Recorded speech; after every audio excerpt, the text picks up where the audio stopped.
Is I start from right here. I don't start from right here. Because when I'm here, what's happening? I'm resting. Because I want to rest when I'm done with the set, not while I'm doing this set. So I stop from right here. And I drag it up. When I get to the top, I always stop at the peak of the contraction of the muscle. The reason for that is to really connect that load to that muscle. Because if I do this and come down, it becomes a motion.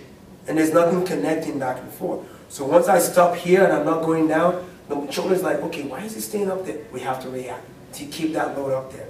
So I come up, I stop for a split second, and I come down right about there. I'm done going down. And who can guess how many pounds I use for lateral raises? Just guess. 20. Maybe I use 15. 15 pounds. That's what I use. 15 pounds. And I've had guys come into the gym and say, oh, I use 35 pounds for lateral raises. Guess what we end up using?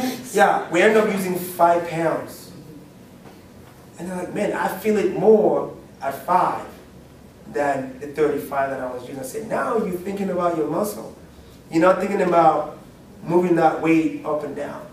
Because when you move your arms away from your body, what you're doing is you're creating more load because your arm's moving away from your center of gravity. So when you're out here, you can go from 5, 6, maybe 8. By the time that 5 pounds becomes 10 pounds up here. Because your arm now is moving away from your center of gravity. And one thing about muscle, they're very smart. Once you do certain movement, they'll react to whatever you're doing. So you want them to react the right way. Because if you're doing this, then they can't feel that load.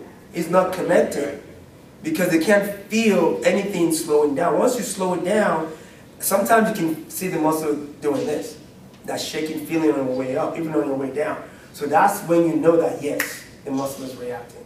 So when I go to the gym, I don't care about how much weight I'm lifting. I've heard guys look at me and say, why are you lifting light? I'm like, I'm not lifting light, I'm building muscle. It's not the same thing. Weightlifting and bodybuilding, it is not the same thing. Because I tell them, I used to be a weightlifter. Because then, at 135 pounds, I was stronger because of the style of training is different. I was faster, I was more explosive because that's what we do. Our goal is to lift weight. We don't really care about aesthetics. We don't really care about how good you look. It's about get that weight up from point A to point B technically. But bodybuilding is more of, I want to isolate that muscle to build. That's what it's called, bodybuilding. Although you need weights to achieve that goal, but you don't need to lift weight. You need to more move in the muscle. It's okay. I'm a band. I'm a band.